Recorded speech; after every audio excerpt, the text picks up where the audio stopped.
Hello everyone and welcome to the first session of the IELTS training module. IELTS, as you know, is the acronym for International English Language Testing System. It tests your proficiency in the English language. It is a very popular and a widely recognized English proficiency test across the globe. Now it tests your English proficiency in 4 skills, mainly the listening, the reading, the writing and the speaking. Now, according to me, if you want to learn English, the main aspect of English is the grammar. Without grammar, it is not possible to learn English. I believe the grammar is the backbone, the pillar of support for the study of English language. Now, why is grammar important?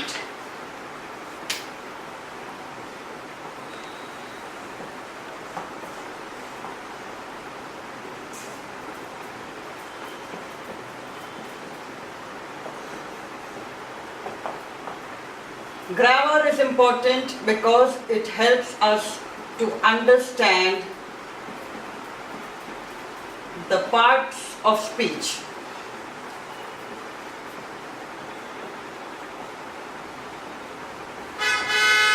Second, it helps us the correct usage of words. And third, it helps in the correct construction of sentences. Now, many of you think that grammar is something which is taught to children in school, but that is not so. Grammar is important for everyone at all time to learn and develop fluency in English language. Now today we will take an overview of grammar. Grammar is something which has great depth and you can go on and learning and it can never be completed. But we will just go through some basics of grammar so that you can understand how to form correct construction of sentences. The grammar consists of the parts of speech. We have the following parts of speech. The noun, that is the naming word. Example is soldier, table, book. Then we have the pronoun. It takes the place of a noun. Example is I, you, he, she, it. The verb, that is action words. Sing, dance, eat, play. The next we have is adjective. Adjective modifies a noun. Hot, funny, beautiful. Then we have the adverb. Adverb modifies a verb. Softly, loudly, quietly, hopefully. Preposition shows the relationship between noun and other parts of the sentence. In, on, at, of, from, beside. Conjunction. Conjunction are called as joining words.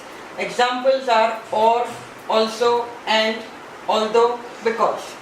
Now we'll go through each part of speech in detail. Now let us first take the noun. Nouns. Let us do the types of nouns. We have the proper noun, the common noun, the collective noun and the abstract noun. Now proper noun is a name, a specific name given to something. Common noun is anything common, name, place, animal, anything which is commonly found. Collective noun is a group and abstract noun is something which you cannot see but which you can feel. It is like a quality. Now let us see the following examples. Now the Taj Mahal is a beautiful monument. The Taj Mahal is a proper noun. Monument is a common noun. Mumbai is a crowded city. Mumbai is a proper noun. City is a common noun. The book must be returned to the library. The book is a common noun and library is also a common noun. Now a group of dancers is a collective noun. Went to the auditorium. Auditorium is a common noun. A flock of birds is a collective noun. Flew over the mountain. The mountain is a common noun. He was given an award for his courage. Award is a common noun. Courage is an abstract noun. We must always speak the truth. Truth is again an abstract noun. Sincerity and integrity are important for a successful career. Sincerity is an abstract noun, integrity is an abstract noun, and career is a common noun. So clear with nouns. Now we'll go on to the next part of speech. The next part of speech is the pronoun. The pronoun is used instead of a noun. Many a time I come across students, they use pronouns but they have no definite reference of a noun. Now look at the following two sentences. They decided not to participate in the competition. Now who is the they? If there is no reference to they, you cannot use they. It is beneficial to all humans. What is the it?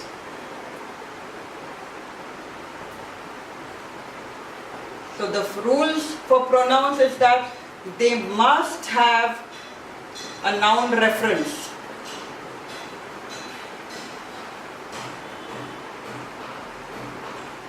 You cannot use a pronoun without a noun reference. Now look at the following pronouns. We have two kinds of pronouns, the subjective and the objective. The subjective pronouns are I, we, you, he, she, it. This is the first person singular, this is the first person plural. This is the second person and this is the third person singular, he, she, it. The third person plural is they. Then we have objective pronouns. First person singular, me, plural, you, us. Then we have the second person, that is you and you. Then we have the third person, him and her as the singular and them as the plural. So basically the subjective pronoun are the subject of a sentence, the objective pronouns are the object of a sentence. Now just look at this example and you will get a more clear idea of what I am saying about the noun reference. Now you will understand the pronoun reference with this following sentences. Now Jack went up the hill to fetch a pail of water. He fell down. He refers to Jack. Jill went up the hill to fetch a pail of water. She fell down and broke her head. She and her both refer to Jill. Jack and Jill went up the hill to fetch a pail of water. They fell down and broke their head. So the they is for Jack and Jill and the there is for their heads. So the important rule is that the pronoun must have a noun reference, and second, it must agree with the noun which it is referring to, whether it is singular or plural or in person. Now look at this following sentences. The professor told the student to submit his assignment. He also told him to attend the seminar. Now we have the professor as the subject and he as the subjective pronoun. We have the student as the object and we have him as the objective pronoun. So that is why the professor is singular, so you will use he. The student is singular, so you will use him. Now if it is the students, you will use them. If it becomes the professors, you will use, instead of he, you will use they.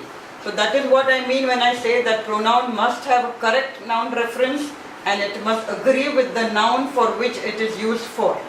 Okay, we have some more pronouns. The other pronouns are the indefinite pronouns. Someone, somebody, something, anyone, anything, anyone, nobody, no one, nothing, everybody, everything, everyone. Now look at the following sentences. Someone is knocking at the door. Nothing is permanent. Everyone seems to be happy with the new schedule. Nobody came to visit her. So these are the indefinite pronouns and they are used with a singular form of the verb.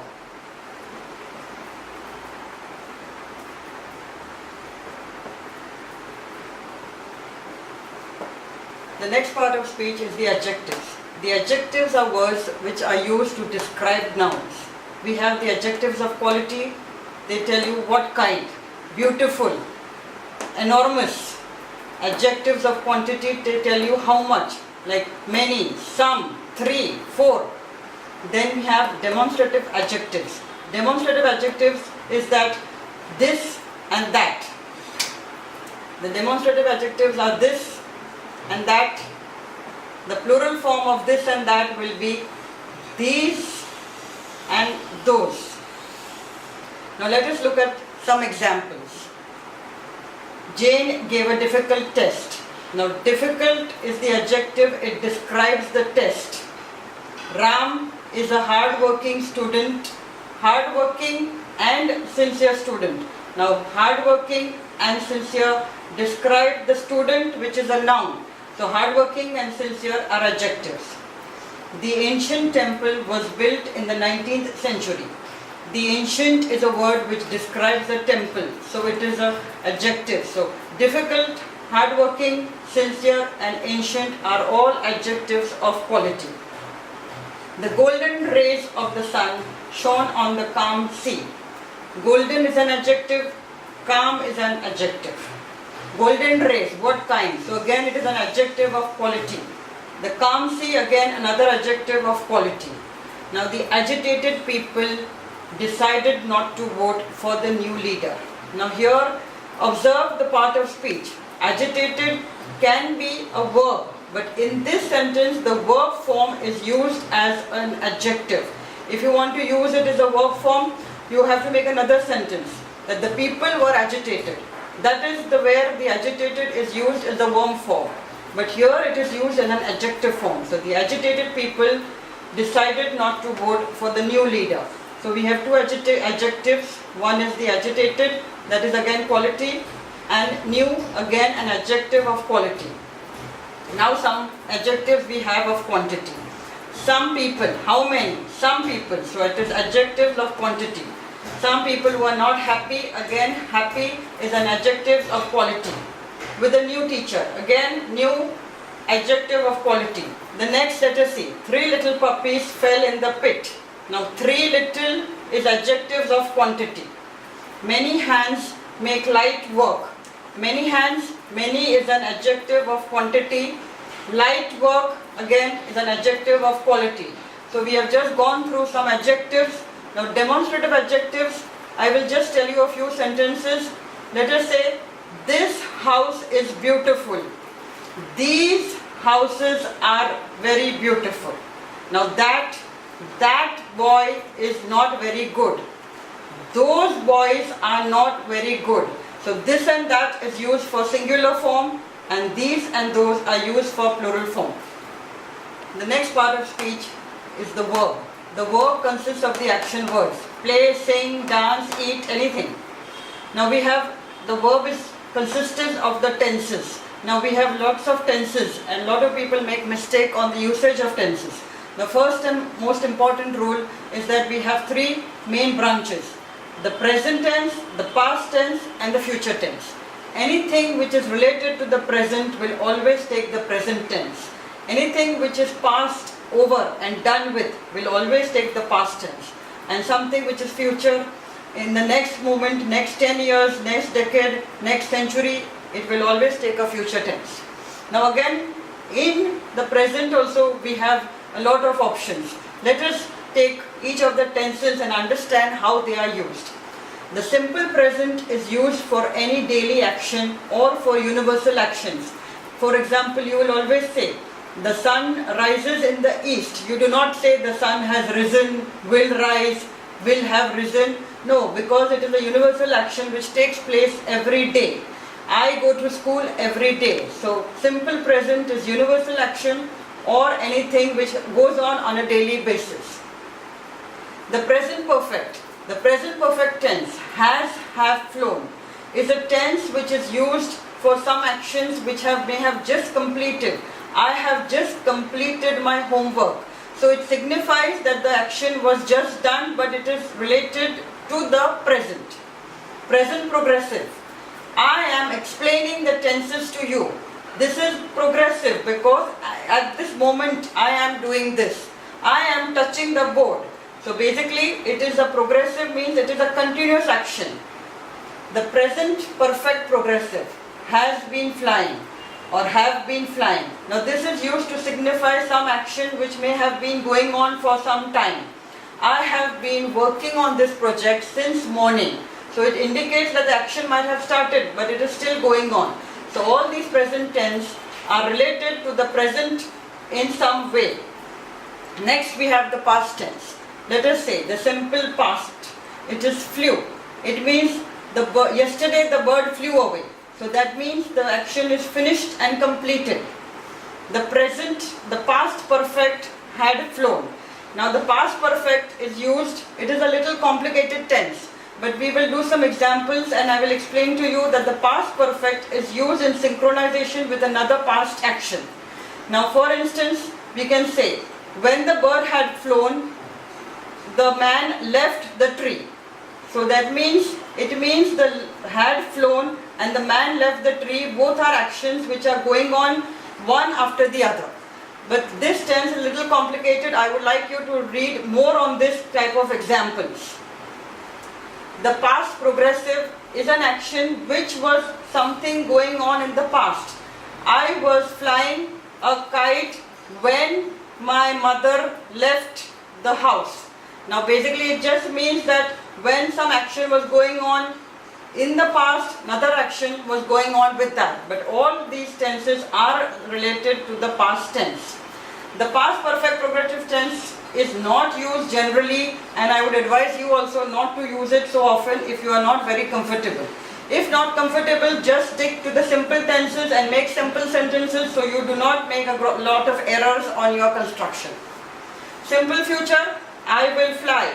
I will complete my bachelor's degree by, let us say, 2017. So it is a future action. I will have completed my bachelor by 2017. So this all indicates a future tense. Will be flying. I will be flying to London next week. So again, it is an action which will be taking place in the future. Again, the progressive, not so generally used. So you can avoid the progressive tense if you are not very comfortable with the tenses and English language. The next part of speech is the adverb. The adverb tells you more about the verbs. Now we have the adverb of place, where. The birds flew over the mountain. So where did the birds fly? Over the mountain. Where did someone go? She went to Mumbai. Where did she go? She went to Mumbai. So adverb tells you where. Adverb of time, when. I will come tomorrow. Now when will you come? Tomorrow, day after, in 2 days, next year. All are adverbs of time. The next we have is the adverb of frequency. How many times? Monthly, weekly, fortnightly, or like this. She goes to dance class twice a week. So the adverb of frequency tells you how many times. The most common of all the adverbs is the adverbs of quality. It shows how the action was done. She writes neatly. So basically, how does she write? She writes neatly. She always sits quietly. So basically, how she sits? She sits quietly. We have more examples: loudly, beautifully, peacefully, fast. He runs fast. How does he run? He runs fast. So basically, these are adverbs of quality. Next, we have our conjunctions. Conjunctions are words which are used for joining the sentences. Now we have many conjunctions, but there is a golden rule. Now let us see these two following sentences. Although he was tired, but he did not stop working. Now you can see although and but. Now they are the contradictory conjunctions used in a sentence. Now this is against the rule.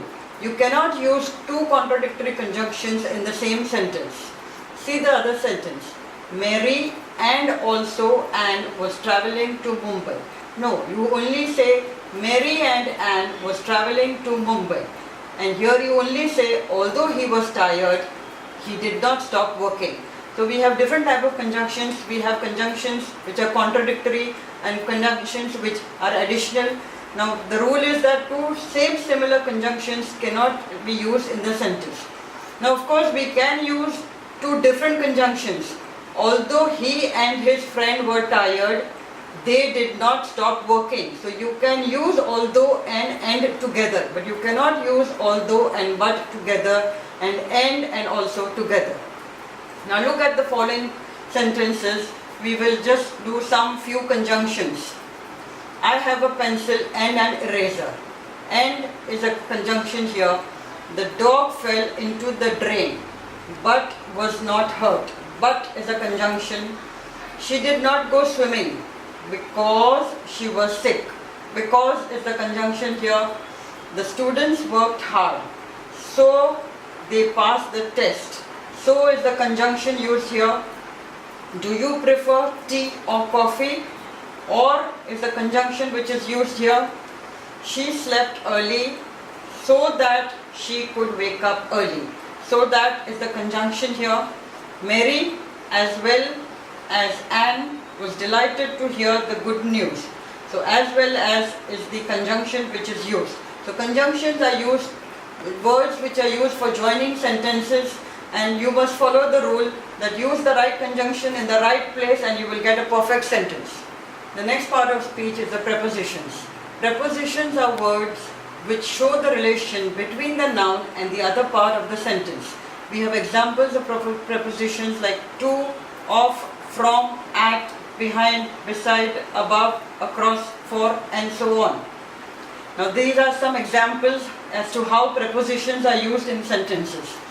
We cannot expect anything from the new policy. From is a preposition. The librarian gave the book to the student. To is a preposition. There are beautiful flowers in the garden. In is the preposition. The explorers travelled across the snow. Across is a preposition here. Students are given a certificate on completion of the course. On is a preposition here. She lives in Mumbai. In is a preposition here. The man waited at the bus stop. At is a preposition. Now prepositions follow a certain pattern. They are used in a certain way. So the best way to learn how to use prepositions is to see the sentences, look through the different prepositions, see how they are used, make sentences of your own, and then start using them in your sentences so that you do not go wrong on the preposition which has to be used in the sentence. Some common errors. Now one common error which I often see is the subject-verb agreement. The subject in a sentence must agree with the verb. It must agree with the verb in singular and plural form and also in the type. Now let us see the following sentences. Many countries join the fight against terrorism.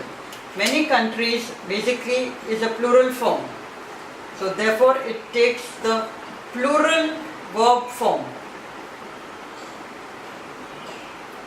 A new country joins the fight against terrorism. A new country is singular. So it takes the singular verb, that is joins. So new country joins the fight against terrorism. Boys play in the garden. Boys is plural, so it takes again the plural form of the verb. A boy plays in the garden. This many a time I have seen students make a lot of mistakes in the singular and plural form of the verbs. So you must be careful. If your subject is plural, use the plural form. If your subject is singular, use the singular form. Even the pronoun. In addition, the subject can either be a noun or it can be a pronoun. So even the pronoun must follow the rule.